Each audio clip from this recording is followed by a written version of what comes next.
Hello dear students, today we are going to see daily use English sentences. चला तर विद्यार्थी मित्रांनो, आज आपण दैनंदिन जीवनामध्ये कशा प्रकारे इंग्रजी वाक्यांचा सराव करायचा की जेणेकरून आपल्याला इंग्रजी बोलता येईल. तर यासाठी मी काही वाक्य घेऊन आलेली आहेत. ते तुम्ही आपल्या रोजच्या दैनंदिन जीवनामध्ये वापर करा, त्याचा सराव करा का जेणेकरून तुम्हाला इंग्रजी बोलण्यास सोपे जाईल, नाही का? ज्यांनी कोणी माझ्या चॅनलला सबस्क्राईब केले नसेल त्यांनी प्लीज एक सबस्क्राईब करा, लाईक करा आणि शेअर करा. Let's start. मी तुला काही विचारू का? जसं आता आपण प्रश्न विचारत आहे, तर प्रश्न विचारताना कसं बोलायचं, कसं विचारायचं, तर यासाठी कशा पद्धतीने वाक्य तयार होईल? Can I ask you something?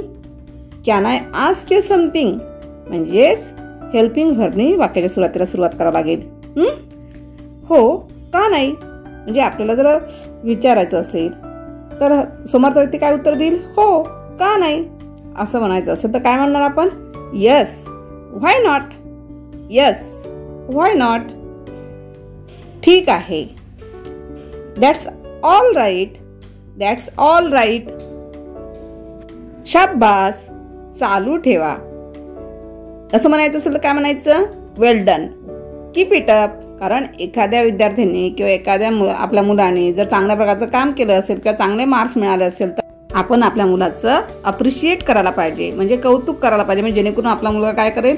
Motivate होईल, त्याला इन्स्पायर होईल. म्हणून आपण कोणता शब्द वापरायचा? शाबास. म्हणजे त्याला काय म्हणायचं? Well done.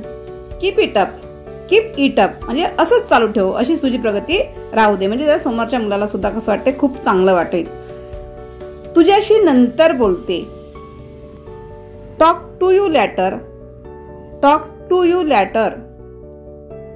ते खूप झालं. That is too much. That is too much. काही हरकत नाही असं म्हणायचं असेल तर कसं करणार आपण इंग्लिश मध्ये वाक्य? Doesn't matter. Doesn't matter.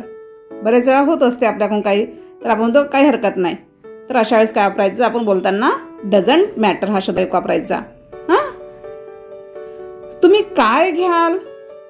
What would you like to have? What would you like to have?